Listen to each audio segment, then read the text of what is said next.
Hello, brothers and sisters. Welcome to day 104 of the Chronological Read Through the Bible. Today's reading and commentary covers 1 Samuel chapter 17, verse 32 through chapter 19. Now, I'm going to say in this passage, we're picking up from where David has gone out to the battlefield to deliver food to his brothers who are on the scene. And once there, he's seeing this commotion, but there's no battle. And the commotion is, of course, the giant Goliath representing the Philistines, and issuing a challenge saying, if someone will come out and fight me, basically this whole battle would be over. That if we win, then the Hebrews will serve us as our slaves, basically. And if the Hebrews win, we will serve them as slaves. Now, we'll see that does not happen at the end of this battle. And David, of course, will try on Saul's armor, and it won't fit. It's almost like the picture of a little child. And though David's not a child, he's probably about 17 to 19 years of age at this time.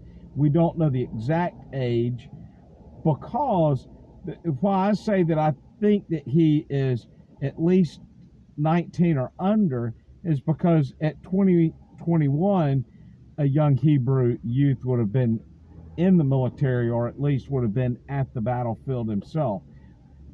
There is the possibility that since his brothers went, he was left behind to tend the flocks.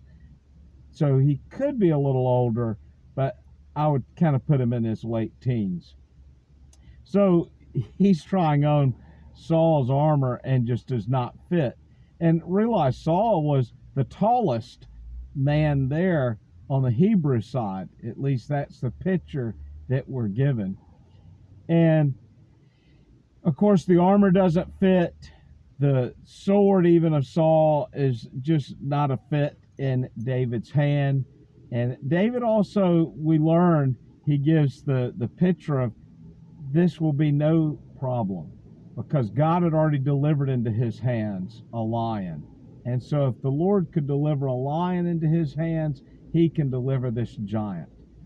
Always remember, and I know this is the story that we really learn as children when we're studying this at Bible school, is that there is nothing too great or too large for the Lord. And this was really where, when the 12 spies went to look at the land and they saw the giants, Joshua and Caleb, they knew that God was bigger than any of the giants of the land. But the others saw, oh, this is too big for us to do. You see, it's not what you're able to do, but it's what God's able to do. And then we have the picture of David going down and collecting the 5 stones. And someone say, well, did he not have faith that the first stone would take its perfect shot? Well, one, there's nothing like being over prepared. You can always be better prepared than you think you might need to be. But then we also learned Goliath had 4 brothers. So it's also symbolic of, like, I have 1 stone for Goliath, and should his brothers choose to meet me on the battlefield, I'll be ready for them as well. And then we have Goliath's under picture of David, thinking, well, oh, this boy, you've sent out a boy with a stick and a stone to come after me. Well, how did that work out for Goliath? Not only does the first stone hit its mark enough to knock Goliath to the ground, but then this young shepherd boy goes over and takes the sword off of Goliath and chops his head off. Now there is no shadow of a doubt that Goliath is dead and dealt with, and the Philistines take flight. What a great honor, and also showing the power of God to deliver this giant into the hands of a young boy. But it's what unfolds next. At this point, this is when Saul begins to see David as a problem. And when Saul hears the song of the people to follow, oh, Saul has slain his thousands. This probably, as soon as he heard that, he's like, oh, yes, I have slain thousands. But David, his tens of thousands. And once again, the evil spirit that was resting upon Saul began to prod his heart and his mind. And it's like, that should be me. And when we next find David in Saul's court playing the harp once again to soothe the king,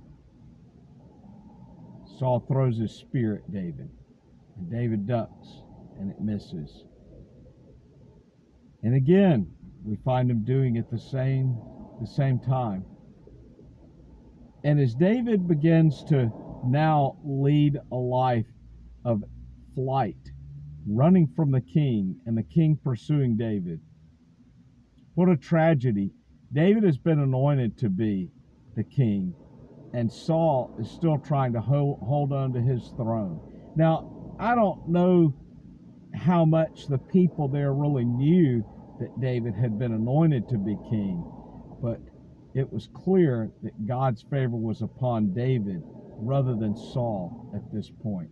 And a part of the picture that we transition to is something that oftentimes people miss in the New Testament scriptures.